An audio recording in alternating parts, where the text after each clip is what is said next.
All right. Hello. Welcome to Digital Marketing Masterclass Live. My name is Chris Carr. We have a very, very special show for you today. Today, we're talking about sales enablement.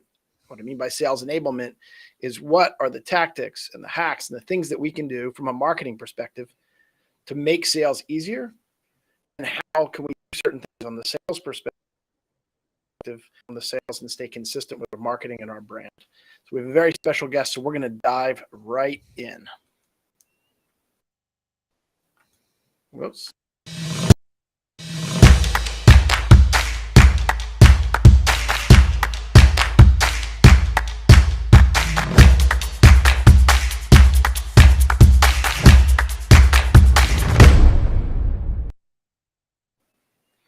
All right. So welcome back. So today we have Mr. Joey Gilkey. Joey runs a company called Sales Agency. Joe, welcome to the show. What's up, Chris? Thanks for having me, man. This is awesome. This is awesome. I was joking around with Joey. We just switched to Restream, and so I'm getting used to the controls, and it's a bit wonky. But I'm really excited about today's show because I feel like we have an expert in the house. So how many companies have you had before you started Sales Agency? Technically two. One successful Okay. one I would call, I just wrapped it up early. I'll just say it is that. Okay. For me, my background was more VP of sales type of roles. And then I went on my own, thought that I could just start an agency because that's what I was a VP of sales of before. Of course. Then I realized that I'm not a marketer. I'm a sales guy. So it's a little bit easy to sell marketing. It's not so easy to do it. So I wrapped up that first company and started my next one. But I'm on my third company now. Okay. And how old are you, if you don't mind me asking? 30. 30. Young. Oh, geez. You're a killer. I'm trying. That's awesome. So tell me about Sales Agency. Walk me through that. Yeah, so Sales Agency, we're a consulting firm, I guess would be the best thing to call us, except we actually get our hands dirty. We don't just tell you what's wrong. We actually do it. And so for us, our shtick is that we build out the whole sales operation. So we come into high ticket B2B organizations, primarily marketing agencies, but other high ticket B2B long sales cycle. And our entire mission is to build out what we call the 3 pillars. So we build out sales processes. We architect all of your processes to get repeatable outcomes. We have an entirely in-house sales recruiting team. So we go and we hire, train, and build out management process for your sales team. And then the last is your sales enablement, right? So these are things like your assets, what we're going to talk about today, your tech stack, how all that works together. And so we come in, we do that all. We do it in a very short amount of time. You can think of us like a fractional VP of sales that is meant to get out of your way in about 6 months. Wow. That's great. So do you have relationships longer than 6 months, or are there things that you do that stay on the board longer, or is it mostly you're in and you're out? I've got a lot of like small advisory equity shares in a lot of my clients after the fact. It's never a mandatory thing, but inevitably people want us to stick around from a strategic perspective and help them as they continue to scale their growth. And so I will stick around for those. I have some. I don't do any coaching. Like I'm not a big one-on-one coach kind of guy, but I will do advisory as long as there's some upside there for me. But primarily my goal is for you to be sustainable, predictable, and scalable without us, right? Like that's the win for us. I've been around where companies become dependent on me in my last company. And I don't love that because it takes a lot of control out of you, the founder's hands. And so I've just found a model where I like to get out of the way. If you want to bring me back in, there's options to do that, but that's not a requirement. That's awesome. And then you also have a podcast as well. Tell me about the podcast. I do. It's a little in your face. So even the name is called the Best Damn Agency Podcast. So we, again, my niche is predominantly agencies. And so I kind of just took the crown without asking and said I would be the Best Damn Agency Podcast. Yeah. So what's the big problem with agencies? I've been running one for 21 years and, off camera, I'm sure that we could shoot the crap about all of that, everything from inefficiencies to HR to processes to product and stuff like that. Yeah. When you think about agencies, where's the biggest hole? A couple problems. If we're talking about growth specifically, and that's the only area I claim to know anything about, I'm not good on the ops or fulfillment side. It's margin. So a lot of us look at tech companies, SaaS companies, high margin companies, and we try to emulate a lot of the decisions they make because we think it's transferable in the agency space. Unfortunately, when you have margins that are drastically different, like we were talking about offline, a typical agency 10 to 25 net margin. Tech company, 60, 70, 80, 90% sometimes, depending on how long they've been around, that kind of stuff. And so they can do things that would not scale in an agency space that do in a SaaS, right? Like if you think about return on ad spend as a metric, they basically need to spend $1. And if they can make $2 or $3, a 2 to 3x ROAS, that's scalable. They can do that all day long. You do that for an agency and that's 50%, 33 to 55 or 50% of your margin. You're bleeding money if you're doing a 2 or 3x ROAS. So whether it's salespeople, whether it's your ad spend, whatever it might be, we have to be extremely profitable in our endeavors to grow, usually to the tune of 7 to 10x, in order for us to really scale some sort of profitable growth. So that's one of the biggest problems. We have to make decisions differently. We have to do things a little bit differently in order to ensure that kind of outcome. And then how are you growing your business now? How do you get your own leads and stuff like that? Are you taking personally, your own medicine, or are you? Oh yeah. I'm trying to change it. So we are about 90% outbound. So I have my own sales development rep team. I've got my own team of senior closers, and we have SDR manager. Like we have a full blown sales team.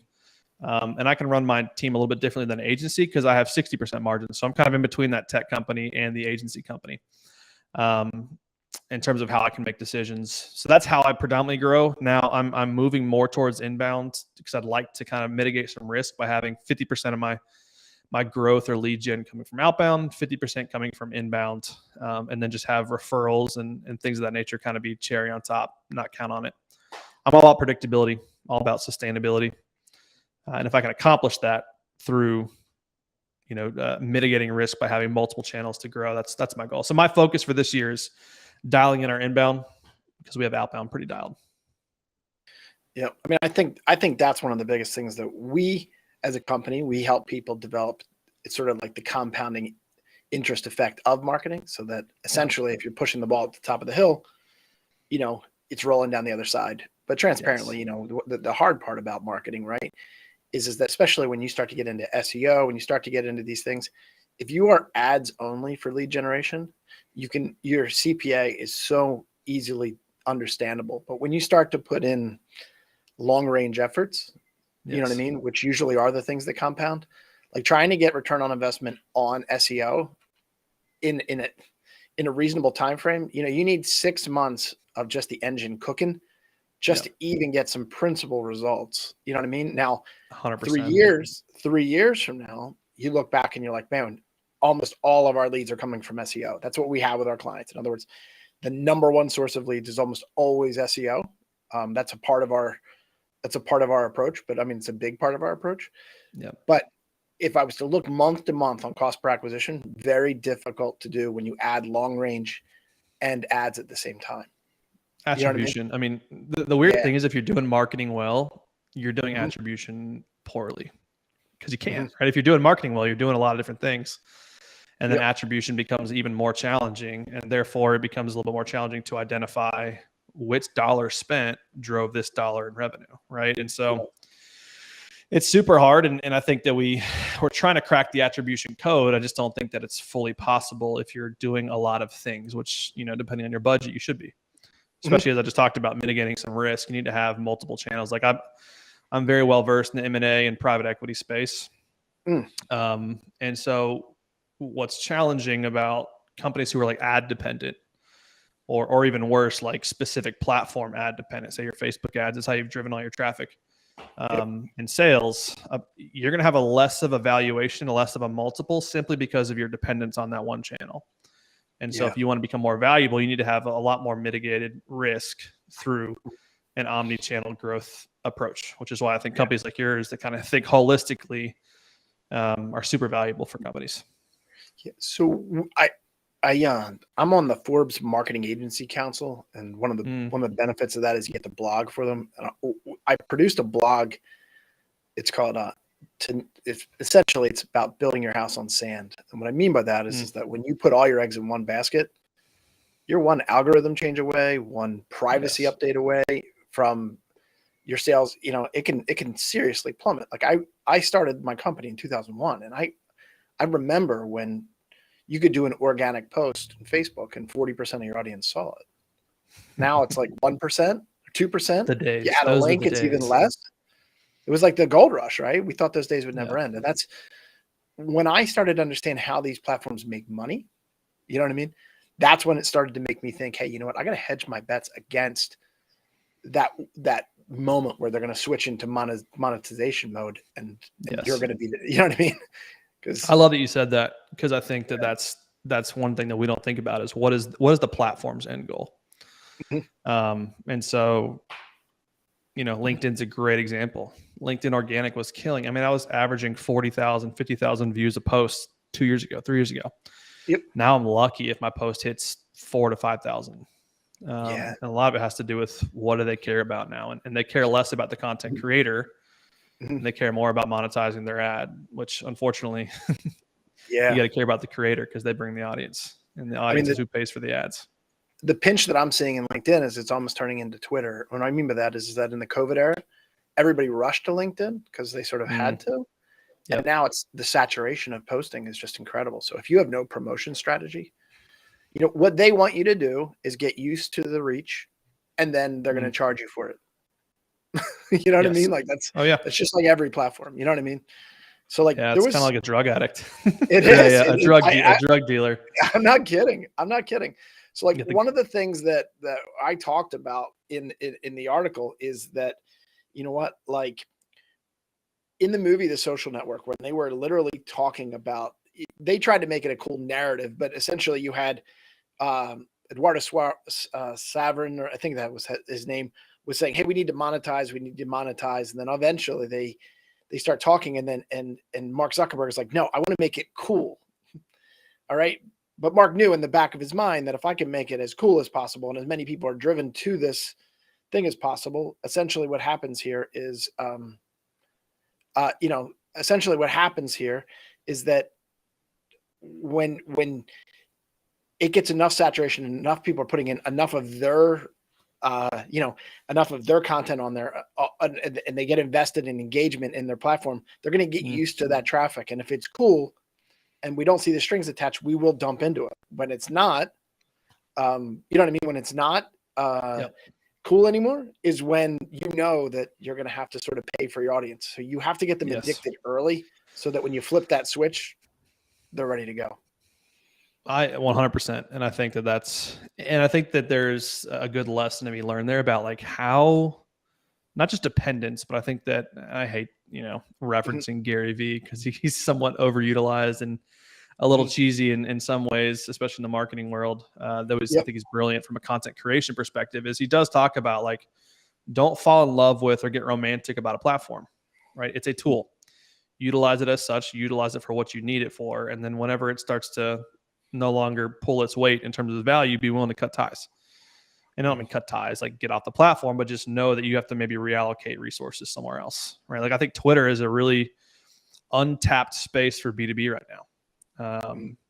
And I think that they have not yet figured out their ad platform. And so from a monetization perspective, like that's potentially, I think it's, everything runs in circles and cycles. LinkedIn's losing B2B attention day by day. Twitter's gaining it, believe it or not. And so I think that just being aware of platforms and where attention is moving is super important. Yeah.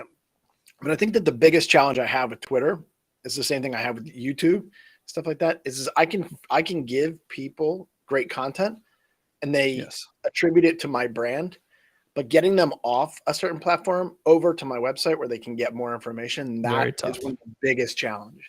You know what I mean? Very tough. Especially in a world of TikTok, YouTube Shorts, where you can literally just, like, our mentality, we don't use it, but our mentality to just keep feeding the beast by scrolling, right? Yeah.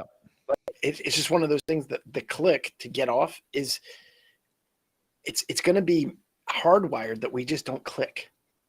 Yes. You know what I mean? It's really tough. It's a serious problem. Yeah, it is. It's one of those, it's, like I would say that YouTube actually is my number one inbound lead generation tool right now, believe it or not. I've not done a good job investing. Listen, I'm an outbound guy, so like I've always pushed my eggs into that basket. Yep. And I mitigate risk throughout, so I have omni-channel approach within outbound. But if I'm trying to move off of just being outbound dependent and having both a good mix, YouTube is where we've actually started to push a little bit of ad budget onto. And we've got a different strategy where we're not trying to like pre-roll ads as much as kind of like on Facebook, it's a boosted post, right? You're just trying to drive people to the channel to consume the content. You've got the right during the video, whatever you call that, post roll, mid roll, ad read, and then you got links down below. That's driving solid inbound for us currently. But you're right, like it's a long play. You're going for, my subscriber count's pretty low. We're averaging about 20,000 views a month right now on my account, which isn't very much, but 20,000 is decent for the audience. My ticket price is about $100,000. So I don't need very many eyeballs to make a really good living. So I don't have that many views, or I have 20,000 views, but I've only got like 250, 300 subscribers. And so a lot of that's because of the ad budget. Some of it's because some people just aren't subscribing these days. But nonetheless, we found YouTube to be a unique place to find inbound leads, at least for our business model. Yep. I think, but it's still tough nut to crack. Yeah. I mean, I think the challenge that I've had with YouTube as well is I put a ton of time and energy into YouTube. Then my reach isn't always American based. And so, you go and you look at my views, and 50% of them are in Vietnam, India, and stuff like that. Totally. And so, you know what I mean? And so if you don't advertise with them, it's just like, it sounds weird, but it's like, it's shooting so much content sort of into space, and you're hoping that it's getting to the right people. It's the same thing I warn against. It's the same thing I warn against with marketing is like when you don't get the right message to the right client at the right time, if you're too broad, your conversion rates really suffer. And sadly with YouTube, if you're just focusing solely on organic in YouTube, YouTube's not going to just give you the audience that you want just because you want it. As your brand builds, you get organic subscribers, right? That happens. But, transparently, like what you just said, like getting subscribers is hard. Very. There's a lot of people that'll take your stuff for free and they'll just move on. You know what I mean? And 100%. Yeah. Yeah, it's tough. It is funny though, when I see some I see some people that have tons of subscribers and they have tons of views, and I look at their content, I'm like, how are you doing this? Because I'm getting nothing out of your content. It's an enigma to me sometimes of what works and what doesn't. Well, and I think you and I are also used to some fairly sophisticated buyers at this point in our careers. Sophisticated meaning like it's not a guy who's trying to learn how to make his first dollar on his own outside of a W-2, which I think that content is very simplistic, very elementary. And I always have a business coach for myself. This is a total side note, but I think it's helpful for this particular use case. Is one thing my business coach has helped me with, because I've never been a low ticket guy. Like I've never had like courses or smaller things for people to buy. We're trying to change that because there's just a massive audience for us that I can't monetize at all. And I want to help them further than just my free content. But I've always been ones like, I want to get them all the way here, like from A to Z. And all I need to, if I'm charging low ticket, like I need to get them taking the next step. And sometimes the next step is a lot more elementary and basic than I'm currently used to. Right. And so I'm a lot further along than someone else who's just starting, or a small agency who's maybe, doing a couple $1,000 a month. They don't need to get to where I take most clients to. They need to take the next step in that direction. So what's smaller that they can bite off, that can get them there. That's something I've learned. And so there is that world of like, this seems so elementary. How do you have 2 million subscribers? Well, it's because there's 2 million people who are just trying to figure it out. Whereas the people who have figured it out, our buyers, smaller total addressable market. Yeah. And, the people that buy from me, they don't exactly care how the sausage is made. So when I teach them step-by-step tricks on SEO or social media, that might gravitate towards them for their own edification, but they're making decisions based upon, ROI. Essentially, my argument almost every time is I'm going to give you free content, and then I'm going to challenge you. Do you have the time or the energy or the expertise to implement this? And if you don't, I'd love to help. but Yes. like you said, our ticket is between 100 and 150K a year. So transparently, I'm looking for a 1% of a 1% of my audience that actually want to do this. You know what I mean? Yep. There's just a lot of DIY guys that are just listening to my content. And I think that's wonderful. Meaning, Yeah. They'll never be buyers, at least not for a while. That's exactly. Okay. Exactly. But it's one of those things for me that it allows me to stay sharp, because I've got no spot with my own company where I get so far away from the getting my hands dirty that sometimes I miss a lot of the key points. Like, for example, like if I had a client right now that said, "Hey man, my website's messed up. I can't get a hold of anybody. Can you just jump onto WordPress and do this?" I was like, 10 years ago, I could. The chance of me screwing this up right now is very, very high. You know what I mean? Yes. And so if that's just a small example, the reason why I like teaching marketing is because it keeps it fresh to me, so that when I speak to clients, I'm not just talking about this thing that just doesn't resonate because it's too, you know what I mean? It's just too unrealistic, if that makes sense. You know what I mean? No, it is. Makes a ton of sense. Yeah. Makes a ton of sense. Yep. So walk through some of the sales enablement strategies. That's one of the 3 pillars that you have. What, if I was one of your clients, what would you say as far as sales enablement? You've obviously done step 1 and step 2. How does sales enablement work? Well, I think that we have to understand what is sales enablement. It's this word that gets thrown out there, I think, so frequently. It's just almost like this word that's bigger than we actually know what it is. And so breaking down the actual 2 words itself, it is what are the tools and assets that enable my sales, right? My sales team, my sales conversation, my sales process.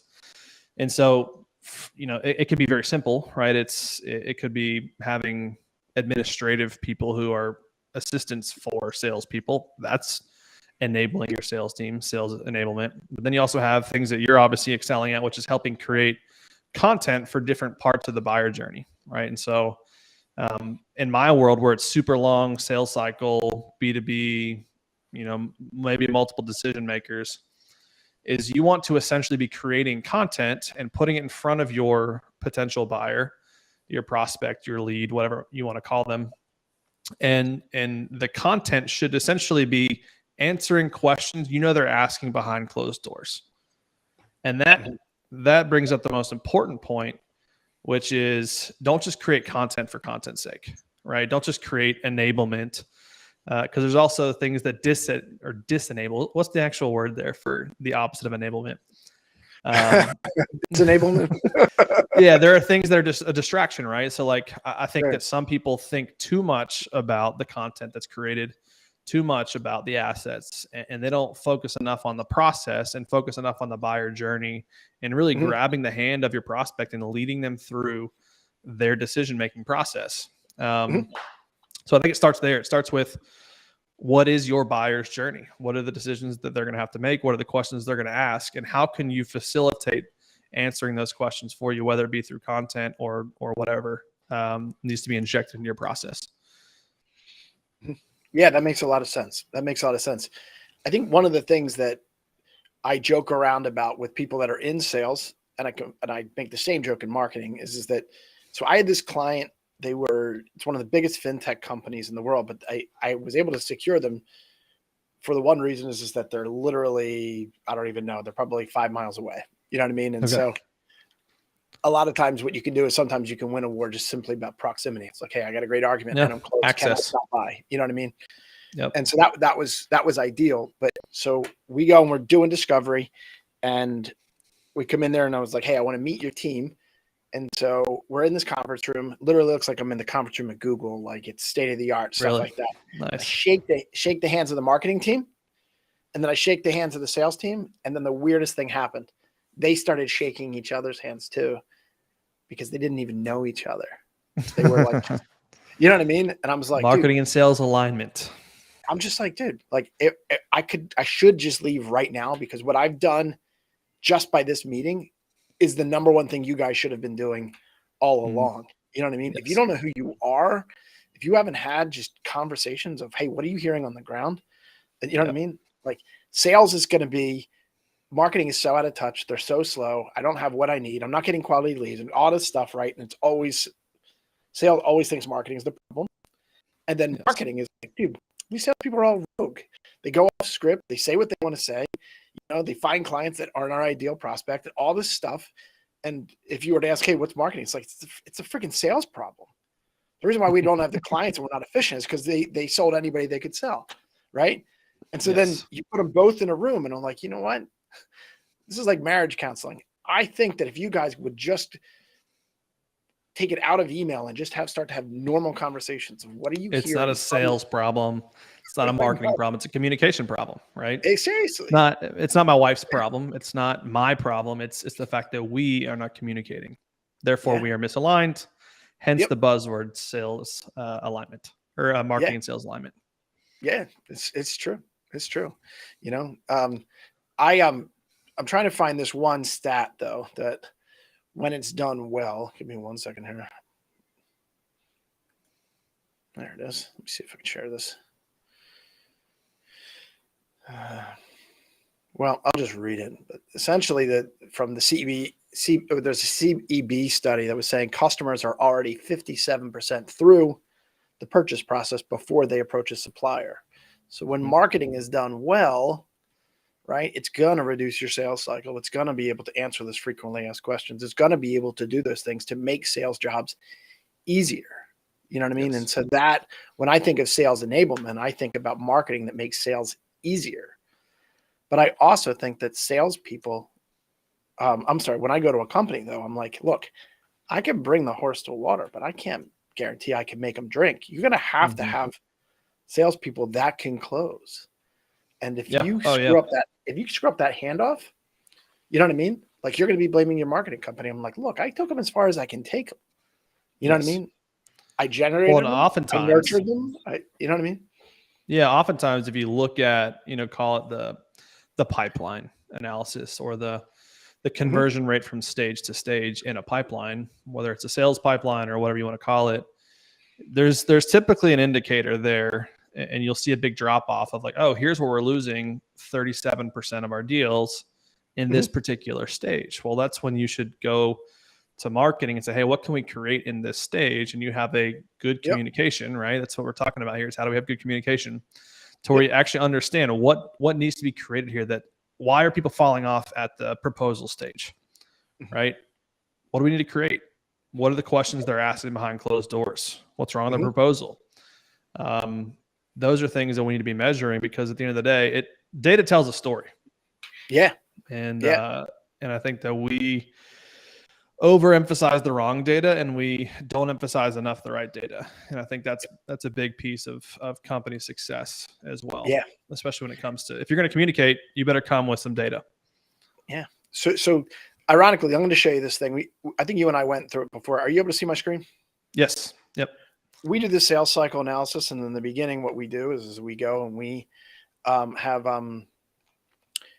our clients, we sit in this room in my office and it's literally the whole room is one big marker board. And it's got three big walls. And what we do is we hand draw this and we say, hey, you know what? When we get a client, right? When we get a new client, this is sort of your source of where did the lead come in? These are the touch points. All right. This might be where you write a proposal and then you would say yes or no based upon the proposal. From there, what I'm looking to do is I'm looking to find out where are these drop points that you just mentioned? And then how can I create marketing materials to fill that hole? You know what I mean? So that big part of sort of what we're doing here is being in a spot where if you can sit down and you can figure out what is the ideal sales cycle, you can figure out where marketing aids sales. It doesn't get in the way of sales. You know what I mean? So that's we call that seeding. Yeah, we like to seed the sales process with these enablement assets, right? So that you have the macro events that you're talking about: first time appointment, follow-up appointment, proposal meeting, close meeting, et cetera. Those are macro events. But what are your micro seeding events that you're trying to seed through the whole process? Whether it be content or case studies or marketing slicks or testimonials and case studies, whatever it is, what are you seeding your process with, and how are they strategically placed? Yeah. And so I got to tell this one little story about certain things that we've been learning from sales. Is that we're like, hey, I'm going to put in, like you said, some marketing slicks. I might put in some video. I'm going to be able to do all this stuff. I'm going to connect it to HubSpot or something like that. So I'm lead scoring along the way. So you have all that intelligence. But the number one value add that we're starting to see, and we're starting to really do this for our clients, is aggregation. And what I mean by that is that as opposed to you saying, hey, I'm a good company, this is who we are, and this is what we do, I'm going to these companies and saying, hey, how many clients do you have? They're like, oh, we have 500 clients. I'm like, can you put them in buckets, large, medium, and small? And then can you start to create annual reports that says, hey, this is what we've learned from working with 200 small businesses. These are the challenges. This is how you stack up, as a company versus small people. And as you filter and as you segment, that argument gets more and more things, because I think that you have a business coach, right? I have a business coach. And one of the number one things we'd say is this normal? You know what I mean? And that's what companies want to know. They just want to know, is this normal? Am I doing what I need to do? But nobody has the time to aggregate. And I can't go to you, Joe, and be like, hey, open your books for me. I want to see how you're spending. You know what I mean? Like, you're not going to tell me that. You shouldn't. Not yet. Take me on a date first. Not on a first date, right? Yep. That's where, when I have a client that has a lot of clients, I'm like, aggregation of your is key. Facebook things. Think the way social media platforms think. Like, if it's free, you are the product. Yes. You know what I mean? Classic institutional dilemma. That's the value we talk about bringing annually, or maybe even semi-annually, to your client base. They want to know they're normal, and you're the only one who has that data. And it should become a lead source annually. It's awesome. Yeah, and I see that, especially for me, because I work with 90% of my book of businesses is marketing agencies. The content that I create is from marketing agencies, but I know distinct benchmarks for certain sized agencies. Like, I know where you guys are at revenue wise.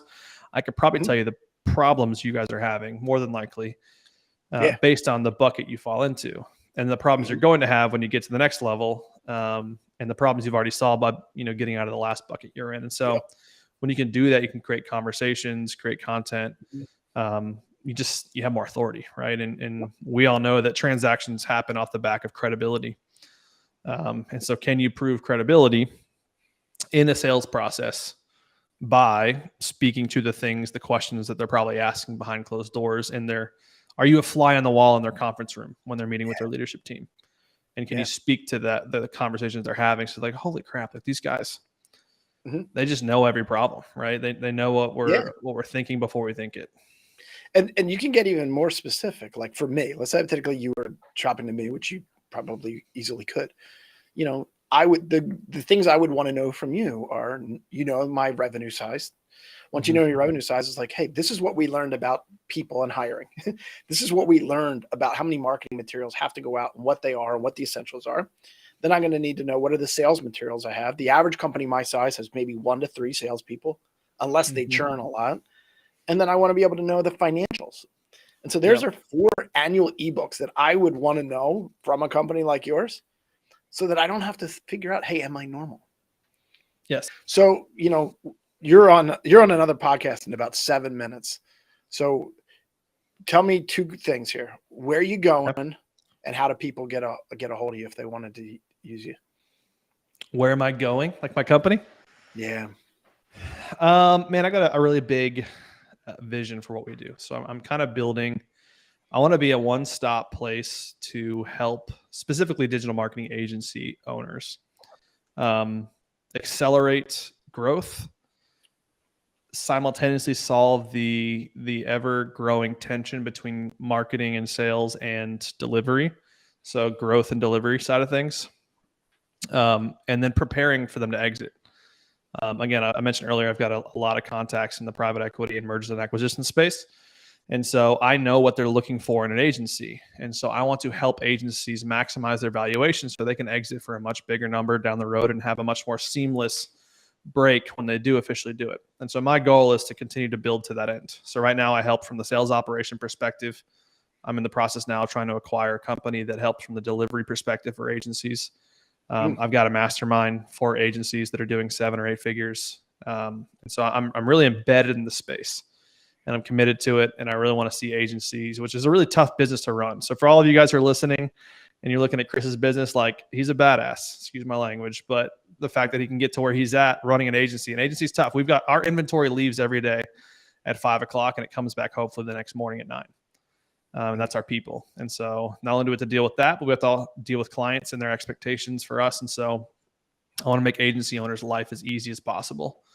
How to grow it, how to run it more efficiently, how to grow those margins outside of that 10 to 25 net margin space. So that's where I'm going.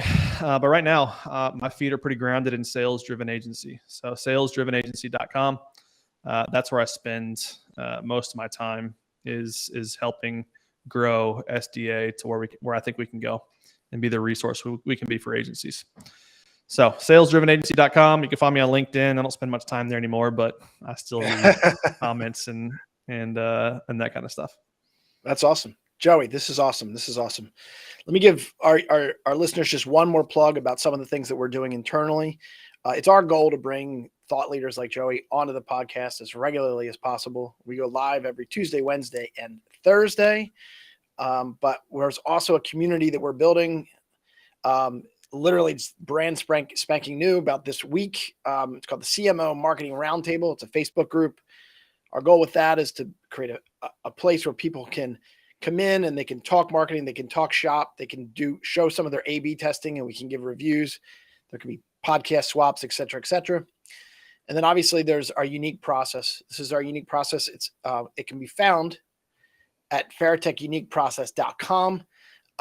But literally it's everything I've built over the last 21 years, all in one spot where you can see videos and, every part of this process has been spoon-fed for you so that you can either adopt it. But, in the ideal sense, we're in a spot where if you are finding that digital marketing is hard and you don't have enough time to actually do it effectively, there are people you can lean on that can help you get to where you need to go. So I want to encourage you to do that. Also sign up, subscribe, and we look forward to bringing as much value as possible. So thanks again, Joey. You've been wonderful. Looking forward to having you back on some other time. Cheers. Thanks, Chris.